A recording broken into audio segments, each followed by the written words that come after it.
식사들 하셨습니까? 설 연휴 잘 쉬고 계십니까? 설 연휴 눈도 많이 오고 날도 엄청 추워졌습니다. 설 전날 방구석에서 상고대를 볼 줄은 몰랐습니다. 올해는 큰 추위나 눈이 없이 넘어가나 했는데 겨울은 겨울 같습니다. 혹시 운전을 많이 하셔야 하는 분들 계시면 운전 조심하시기 바랍니다. 충청도 중부권은 밤새 비가 오다 아침에 눈이 와서 길이 엉망진창이죠. 이런 상황이 진짜 제일 미끄럽고 조심해야 하는 상황입니다. 예전에 이런 날 오토바이 타고 새벽에 우유 배달하는데 하루에 12번을 넘어져 본 적도 있습니다. 진짜 막판에는 눈물 나더라고요.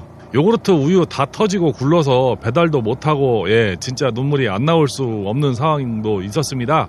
그리고 설마 숙취에 헤매시는 분들은 없으시겠죠? 다들 건강관리 잘 하시고 올 한 해 하시는 일 다 잘 되시기 바랍니다. 오늘 이야기는 2024년 오토바이 시장에 어떤 트렌드 변화가 있었는지에 관해 이야기를 해보겠습니다. 오늘은 2024년 주요 변화에 관한 내용을 먼저 전해드리고 다음 편은 2025년 주요 트렌드에 관한 시리즈로 이야기를 해보겠습니다. 이야기의 중심은 2024년, 2025년 주요 트렌드 변화와 예측을 짚어보는 시간이라고 생각을 하면 될 것 같습니다. 이거는 조금 국내 사정과 다를 수도 있습니다. 우리나라가 세계적인 트렌드와 거리가 있는 시장이라서 중요하게 생각 안 할 수도 있겠지만은 세계적 트렌드는 이렇게 변했다 정도로 봐주시면 되겠습니다. 그리고 이야기는 일단 제 머리에서 나오는 내용은 아니라서 미국이나 독일, 프랑스, 영국 등 오토바이 수요가 많은 나라의 오토바이 관련 잡지를 살펴보고 공통적으로 이야기하는 부분만 내용을 간추렸다는 말씀을 먼저 바탕에 깔고 간다는 말씀 드립니다. 번역이나 글의 맥락을 제가 잘못 알아들어서 약간은 왜곡된 내용이 있을 수도 있다는 점과 제가 나름대로 이해를 돕기 위해 살을 붙인 부분이 많다는 점을 좀 미리 말씀을 드립니다. 그리고 출처는 일일이 밝히지는 않겠습니다. 그런 2024년도에는 오토바이에 어떤 변화가 있는지 알아보겠습니다. 일단 트렌드 변화를 이야기하기 전에 2024년 국내 오토바이 시장 상황을 먼저 짚어보고 넘어가겠습니다. 판매 실적은 혼다, 야마, DNA, 스즈키가 시장을 주도했고 문제는 여전히 혼다 PCX와 슈퍼컵의 독주가 여전하다는 점입니다. 역시 혼다는 한국에서는 자동차는 말아먹고 오토바이로 돈 번다는 이야기가 맞는 것 같습니다. 다만 배달 시장의 위축으로 판매 대수는 소폭 감소하고 있다는 점이 주목할 점인 것 같습니다. 판매량에 관한 정보는 다른 유튜버들이 많이 다루었으니 더 이상 다루지는 않겠습니다. 다만 할리, BMW, 인디언, 일본 4사의 레저용 판매량은 솔직히 세일로 버틴 한 해가 아닌가 합니다. 거기다 올해부터 시작된 유로5 문제로 세일 시장에 더욱 불을 붙인 계기가 되지 않았나 합니다. 연초부터 2023년 재고 밀어내기 판매를 1년 내내 했죠. 그러다 보니 재고차에 밀려서 2024년 신형도 안 팔리고 또 세일하는 현상을 반복하는 악순환의 연속이었던 것 같습니다. 오죽하면 혼다도 세일에 동참을 했을 정도니 말 다 한 거죠. 작년에 좋은 가격에 오토바이 장만하신 분들 축하드리고 안전하게 즐겁게 타시기 바랍니다. 또 신제품이 세일을 계속하다 보니까 결국 중고 시장도 박살이 났습니다. 전 모델이 중고 가격이 내려가고 문제는 경기가 좋지 못하니까 더욱 위축된 데다 연말에 아무도 예상을 못하게 각각께서 빅엿을 날리셔서 전체적으로 경기를 작살을 내놓으시다 보니까 아직도 처리 못한 재고가 있다는 얘기가 들리기도 합니다. 문제는 올해 경기는 더욱 바닥으로 갈 것이라고 예상을 많이 하고 있습니다. 아마도 취미를 다루는 오토바이, 오디오, 낚시, 캠핑, 자전거 등 코로나 특수를 누리다 경기가 좋지 못한 요즘 관련 사업에 종사하시는 분들은 작년에 많이 힘들었다고 합니다. 2004년도 장사가 정말 안 되었다고 하는데 올해는 더 할 것으로 많이들 전망하고 있습니다. 잘 돼야 할 텐데 다들 걱정이 많더라고요. 잘 되길 바라겠습니다. 그리고 2024년 국내 가장 큰 뉴스는 기흥의 부도설이 아닌가 합니다. 저도 관련 영상을 올렸지만 실제 아직도 좀 심각한 상태 같고요. 결국 자동차 부분인 오스틴 마틴과 맥라렌을 도이치모터스에 넘기고 위기는 넘긴 듯한데 결국 두카티와 로얄 엔필드를 합병을 했죠. 두카티 로얄 엔필드 실적도 아마 처참할 겁니다.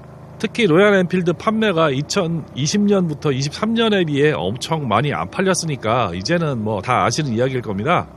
싸고 좋은 것은 없다. 거기다 유지비도 비싸고 안 나가고 무겁고 경험한 분들이라면은 다시는 안 돌아보게 되는 메이커가 됐죠. 현재 인기 있는 레트로 시장도 쿼터급은 혼다 레벨 500, 미들급 이상은 레벨 1100, 투어링은 골드윙, 리터급 어드벤처는 BMW가 꽉 잡고 있는 상황에서 스즈키 야마의 활약도 갈수록 광폭 행보를 보이고 있는 상황 같습니다. 여기에 상황에 끼어들 유럽산 오토바이나 할리는 라인업이 좀 아쉽고 가격도 좀 사악하죠. 할리는 이제 라인업 자체가 확 줄어서 팔릴 만한 제품이 없는 상황이라 더 답답할 겁니다. 미국 잡지에 실린 댓글 중에 할리는 이제 추억팔이 영감님들 오토바이라고 누가 표현을 하던데 우리나라에서도 그렇게 되어가는 모양입니다. 확실히 젊은 층이 선호하는 모델은 알차, 어드벤처 쪽으로 시선이 많이 기울어져 있어서 그런지 예전 감성의 아메리카는 이제 설 자리가 없어졌다는 느낌이 좀 듭니다. 가격적으로나 이제는 할부나 리스가 막혀서 접근 가능성도 좀 없어진 면도 있고요. 이렇게 유행 트렌드가 기업의 흥망성쇠를 좌우하는 중요한 요소라고 저는 생각을 합니다. 아마도 한동안 국내든 미국 본사든 할리는 당분간 힘들 것 같습니다. 거기다 11월에 KTM 본사는 파산 신청을 했습니다. 완전히 망한 것은 아니지만은 그래도 2025년 많이 위축될 것으로 보이고 또 파산 문제는 제가 영상으로도 한번 다루기도 했습니다. 하여간 여러모로 다사다난했던 2024년 같습니다. 그럼 본격적으로 2024년 세계적 오토바이 시장의 트렌드 변화를 좀 알아보겠습니다. 크게 5가지 정도로 요약을 했습니다. 한번 보도록 하겠습니다. 2024년 세계시장 주요 변화는 첫 번째 전기자전거, 전기 오토바이 시장이 활성화됐다는 이야기입니다. 아마도 전 세계적으로 전기 자전거, 전동 보드, 오토바이 판매량이 엄청 호황이었나 봅니다. 생산량 증가도 연 15%씩 성장을 하고 있는데 전체 오토바이 시장은 4에서 8% 정도 성장을 한다고 그러는데 전기 오토바이 시장은 연 15%씩 성장을 한다고 합니다. 2024년도는 전체 세계 오토바이 시장의 25%가 전기 오토바이 판매량이었다고 합니다. 참고로 중국은 전기 오토바이 보유량만 4억 대라고 합니다. 엄청 많네요. 우리나라 오토바이 타는 분들은 약간은 관심박의 상황이라서 별로 신경을 안 쓰고 있었는데 우리나라도 전기 자전거, 전동 킥보드 늘어난 것을 생각하면 많이 팔리기는 하는 상황인가 봅니다. 거기다 배달용 소형 스쿠터 수요도 꾸준히 늘어서 이제는 상당히 많이 팔리고 보조금을 지급받으면은 휘발유 오토바이보다 훨씬 저렴한 상황이라서 수요는 계속 늘 것이라고 생각이 됩니다. 거기다 환경 소음 문제로 지자체들이 전기 오토바이를 적극 권장하고 있는 상황이고 배터리 성능도 급격하게 좋아지는 상황이라서 당분간이 아니라 이제는 내연기관을 제치고 주류로 등극하리라 생각도 됩니다. 일부 나라의 대도시에서는 내연 오토바이를 운행 못하게 금지시킨다는 이야기가 기정사실로 전기차보다 더욱 빠르게 전기 오토바이가 보급되지 않을까 조심스럽게 저는 예측도 해봅니다. 국내에서도 DNA 모터스를 중심으로 한섬, KR, 대동농기계 등이 이쪽을 공략하기 위해 노력하고 있는데 중국, 인도 사이 저가 공세에 과연 성공할 수 있을지 관심이 집중되는 상황이죠. 현재 국내에 돌아다니는 길가에 발로 차이는 수많은 전기 자전거, 전기 오토바이, 전동 킥보드는 거의 100% 중국산이라고 보시면 되는 형편이고 전 세계에 돌아다니는 이런 류의 전기 오토바이는 84%가 중국산이라고 합니다. 이 정도면 솔직히 한국에서 만들어서 경쟁력이 있을까 싶기도 합니다. 전기 오토바이를 국내에 생산한다고 보조금 받아먹고 중국산 수입해서 라벨갈이 하는 것을 철저하게 단속해야 하는데 현재는 그렇지 못한 상황이라서 좀 안타까운 마음이 있습니다. 현재는 중국에서 100만원짜리 수입해서 국내 소비자가를 400에서 500만원 붙여서 보조금 100만원, 200만원 받는 양심 없는 짓을 하는 업체, 유통업자가 앞장서서 이런 상황을 만들고 있죠. 그래도 자동차는 보조금을 선별 지급하기는 하는데 중국산 전기 오토바이는 그런 차별을 두지 않는다는 것은 국내 산업 기반을 없애는 것이라고 저는 생각을 합니다. 전기차도 중국 회사의 저가 공세가 국내에 드디어 시작되었죠. 중국 업체의 한국 진출에 앞서서 중국 사모펀드가 롯데 렌탈과 SK 렌트카를 인수를 했습니다. 이로써 중국계 자본이 국내 렌트카 1, 2위 업체를 인수한 상황이 된 거죠. 이는 중국산 전기차의 국내 진출과 전혀 무관하지 않다는 것이 업계의 사정인 듯합니다. 벌써 중국산 전기차 리뷰가 유튜브에 살살 올라오기 시작하는 것 봐서는 심상치 않은 상황 같습니다. 전기차 상황도 이런데 오토바이 시장은 중국에 먹힌 지 꽤 오래되었죠. 이제는 디자인이나 고급화된 라인업 자체가 비교가 안 될 정도로 국내 생산업체와 차이를 보이고 있는 상황이라 안타깝기만 합니다. 이제는 공룡과 싸우는 상황이 된 것 같죠.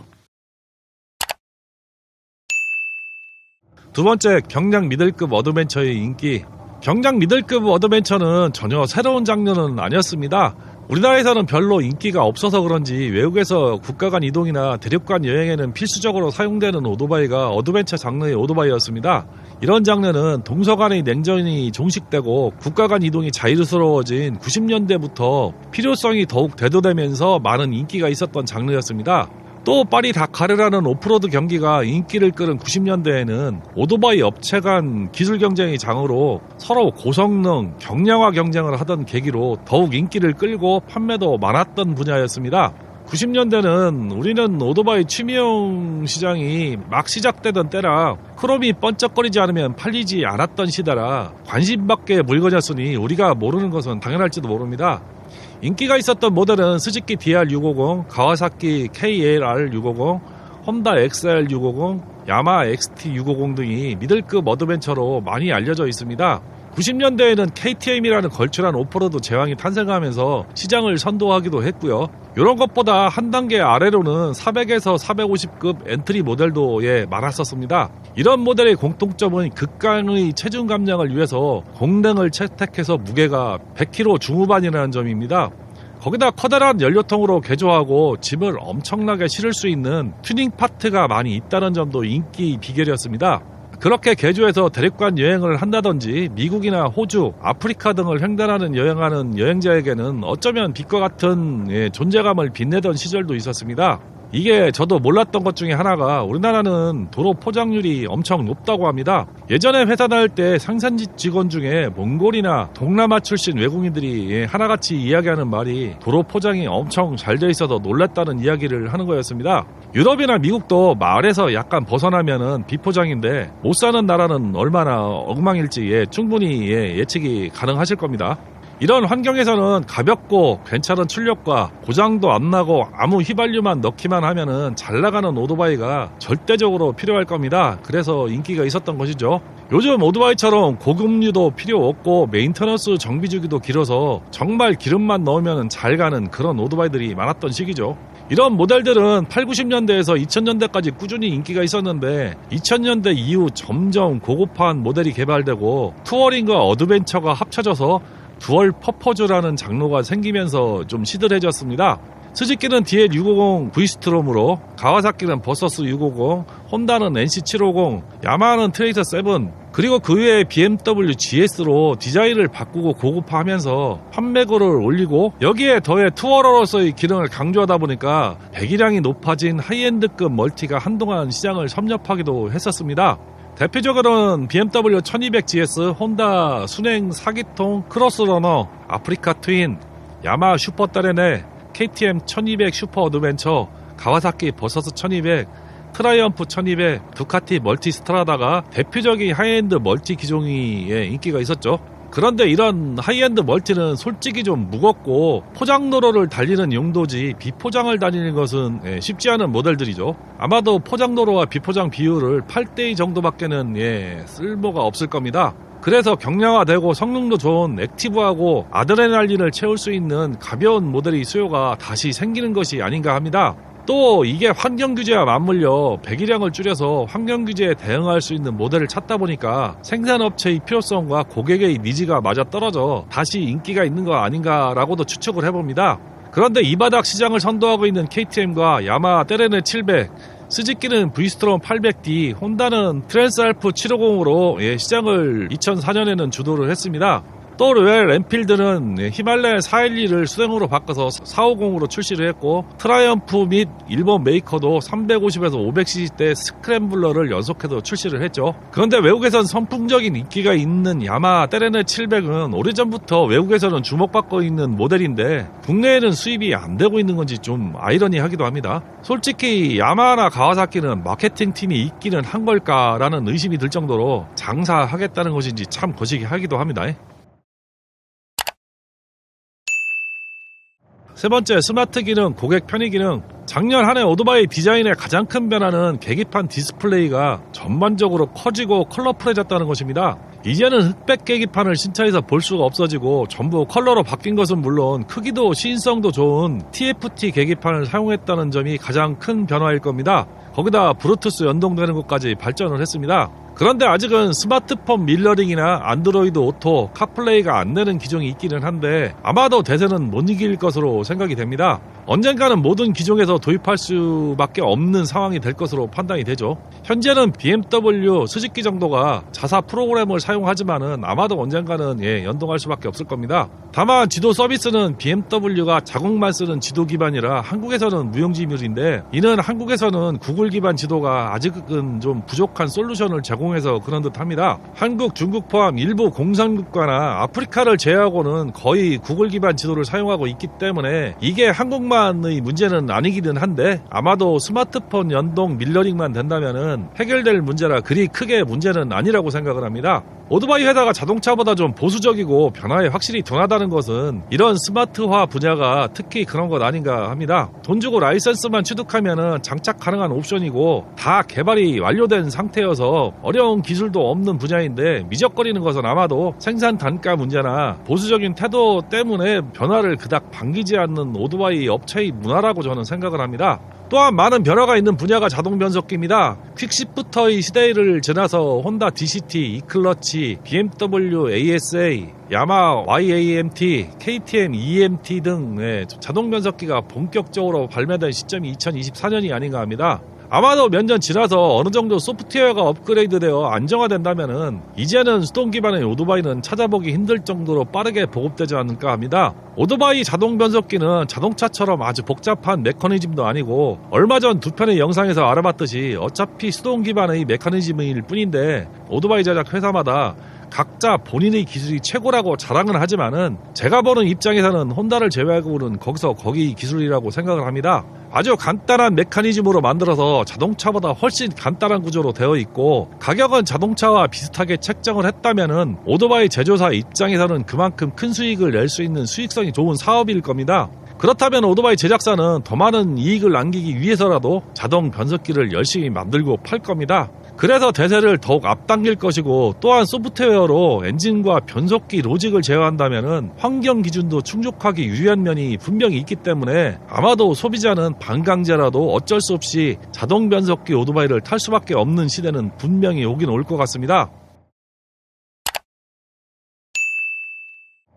네 번째, 중국 오토바이 브랜드의 약진. 우리는 중국 물건이라면 칠떠는 분들이 가끔 있는데, 이미 배달 시장은 중국산 브랜드가 이미 자리를 잡고 있는 실정이죠.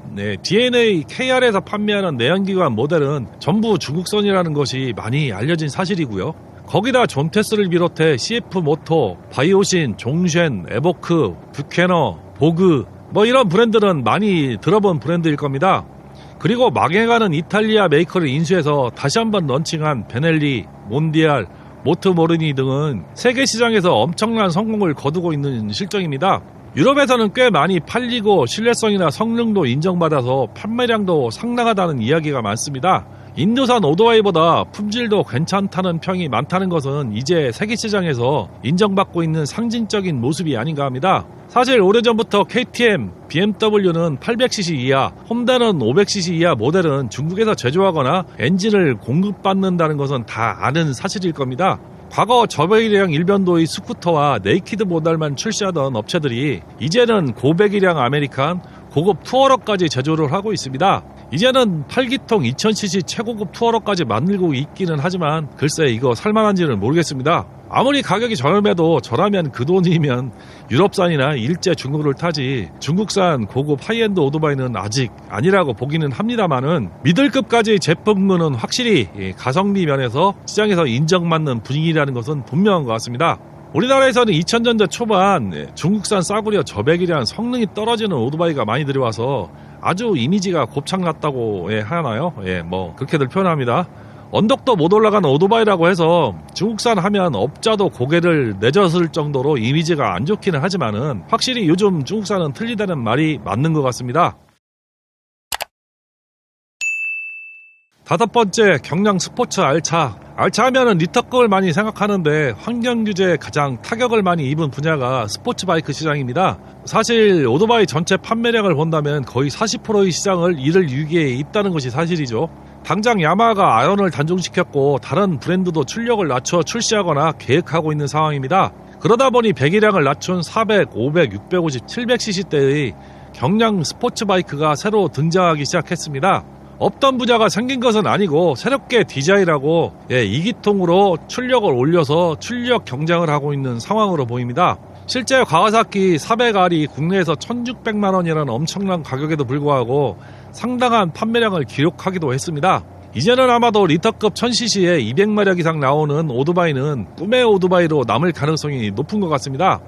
갈수록 배기량은 올라가는 것만큼 출력이 줄어드는 오토바이가 계속 등장하는 거 봐서는 고출력 시대는 끝난 것이 아닌가 합니다.